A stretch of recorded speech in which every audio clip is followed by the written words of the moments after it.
Today on the program, Mercedes is stopping car production to focus on televisions. Lancia unveils a Ypsilon that looks like it came straight out of 2010. Renault has found a way around going electric. And the future Dacia Evader, based on the Twingo, is starting to make an appearance.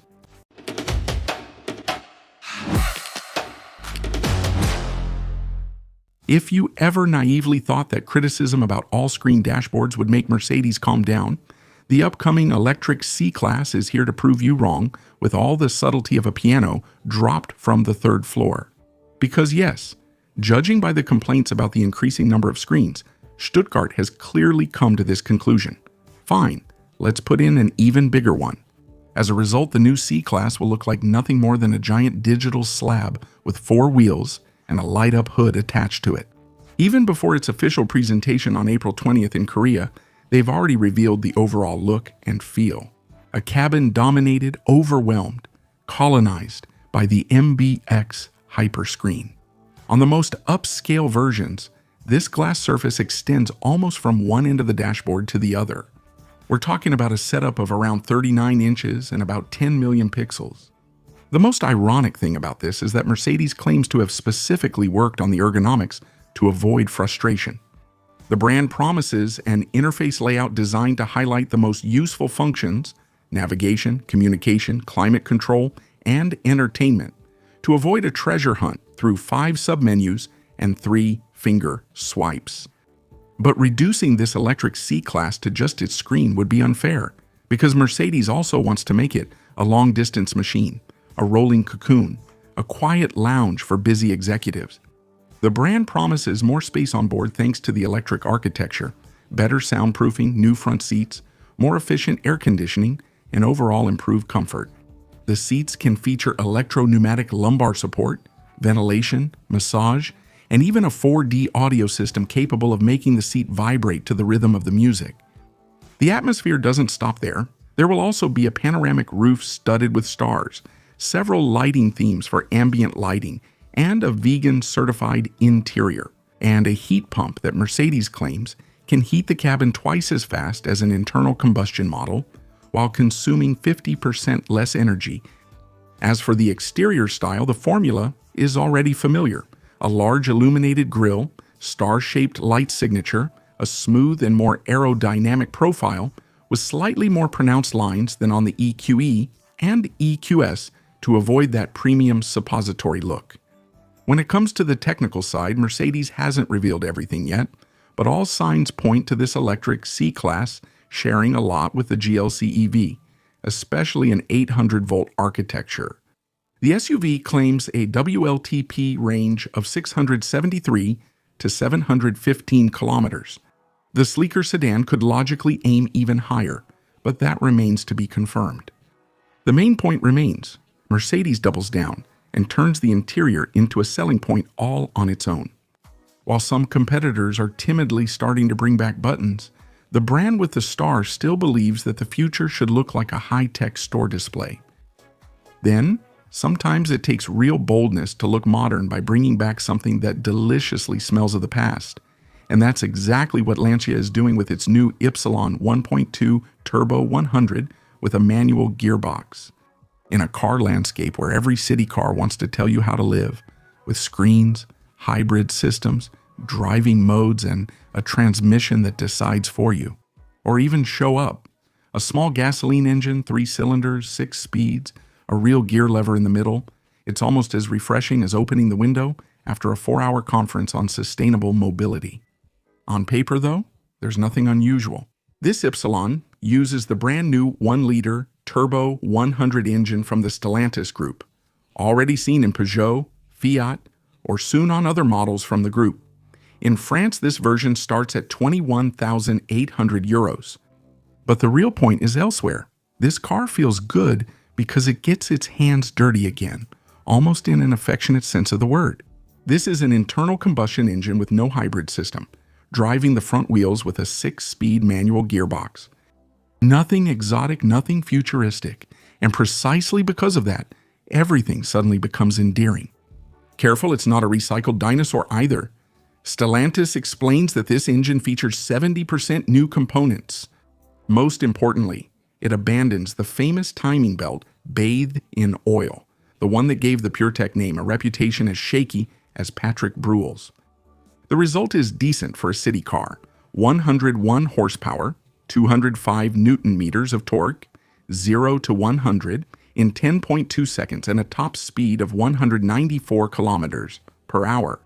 On the consumption side, the brand claims 5.2 liters per 100 kilometers in a mixed cycle, with emissions of 119 grams of carbon dioxide, which in France means a small penalty of 280 euros. The return of the gear lever has a concrete consequence. Inside the cabin, the famous little central table, the tavolino, disappears to make room for it, and with it, the wireless charging for smartphones is also gone. So you lose a tray and a gadget. You get back a mechanical control. It's almost a philosophical exchange. Then we've been told for years that the combustion engine is a doomed dinosaur, a coughing fossil, and suddenly a Dacia Duster comes along claiming less than 3.3 liters per 100 kilometers with a gasoline engine. It's just a demonstrator, of course, but it's spectacular enough to remind us of a truth the industry sometimes prefers to whisper. The combustion engine may not have said its last word yet. At the heart of this demonstration is the Horse H12 concept developed by Horsepower Train, a joint venture created in 2024 between Renault and Geely. The compression ratio of this engine climbs to 17:1, which is huge for a gasoline engine. They've added a reworked turbocharger, a new generation exhaust gas recirculation system, high-energy ignition, and even specific lubricants designed to reduce mechanical losses. The result is a claimed maximum thermal efficiency of 44.2%. To give you an idea, the best mass-produced gasoline engines today reach around 40%. But this figure of 3 liters per 100 kilometers depends on a very specific fuel, Repsol's Nexa 95, a 100% renewable gasoline made without fossil oil from organic residues, used oils and fats, is compatible with existing gasoline engines without modification. Bad news, it's only available at about 30 stations in Spain. That doesn't make the demonstration any less interesting. On the contrary, Repsol started industrial production of this fuel in Tarragona in October 2025. A second plant is scheduled for 2026, and a project related to synthetic fuel is also being discussed in Bilbao. Above all, the industrial logic is remarkably simple. If 97% of the European car fleet still runs on combustion engines, then immediately improving the efficiency of these engines while reducing the carbon footprint of the fuel can have an impact well before the entire fleet is replaced by electric vehicles. That's exactly the message this demonstration Duster wants to convey, validated by bench tests and then in real-world conditions. The project promoters claim that an average vehicle driving 12,500 kilometers per year could reduce its emissions by 1.77 tons of CO2 per year with this engine-fuel combination. We need to remain calm. This reduction relies on a fuel that's still rarely available, and no brand has confirmed this engine's production yet. But the message itself is clear. No, the combustion engine is not dead. It can still be improved, refined, and sometimes surprisingly brilliant when we stop treating it like a shameful relic. What this engine proves is not that EVs are wrong, but that the fight against CO2 doesn't necessarily require just one path or one technology.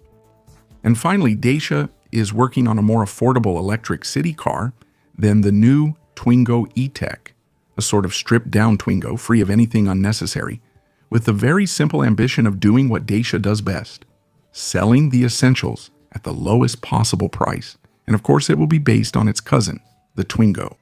The best part is that this future little Dacia doesn't even hide its family ties. The prototypes spotted on the road show a silhouette closely related to that of the little Renault. Same central body, same windows, rounded roof, slanted rear pillar. In short, you can tell where it comes from. But Dacia didn't just stick its badge on a Renault and hope no one would notice the trick. The front end will be different, less retro, more understated with a flatter hood. This future Evadure, which will probably be its name, is not meant to immediately replace the spring. It will be offered alongside it. On the technical side, the formula seems familiar. This Dacia will be based on the Renault Twingo E-Tech and should use a 27.5 kilowatt-hour LFP battery, paired with an electric motor of about 82 horsepower, offering a range of around 260 kilometers on the WLTP cycle. The key factor, of course, is the price. Renault is announcing its Twingo at around 20,000 euros, while the Dacia Evader is clearly aiming for under 18,000 euros. And since the car will be assembled in Novo Mesto, Slovenia, on the same line as the Twingo, it will be able to benefit from support measures linked to European production. This detail matters a lot because it turns a nice little electric car into a real weapon in price competition, since it will benefit from all the purchase incentives, which could bring its price down to around 11,000 euros. But then, why this rapid market push when the Spring has just been restyled? Well, that's because Dacia no longer has the luxury of waiting. The brand has to reduce its CO2 emissions in Europe, and the Spring alone is no longer enough. Dacia promises 4 electric vehicles by 2030, including the Evader. In summary, Dacia may be preparing the most formidable version of the future Twingo. Not the most stylish, not the smartest, not the most nostalgic, but the most dangerous. Because by removing the frills, simplifying the equipment, toughening the style, and cutting the price to the bone, the Romanian brand could very well create what the European market has been quietly demanding for years. A small electric car that is finally affordable, rational, produced in Europe, and desirable enough to make other trendy city cars look like what they've sometimes become: overpriced gadgets. If everything is confirmed, the reveal would take place before the end of the year, with a public presentation possibly at the Paris Motor Show in October before going on sale at the beginning of 2027. A quick reminder before we finish: your car insurance might be costing you too much, and what's surprising is that more than 1 out of 2 drivers never compare, even though you could save up to 480 euros a year with our free comparison tool. It only takes 2 minutes to find the best deals. It's obviously free and with no obligation, and you could save up to 40 euros a month. So try our car insurance comparison tool. The link is in the description or in the pinned comment. Thank you all for watching this new video. Don't hesitate to subscribe and turn on the notification bell to make sure you don't miss anything. Bye.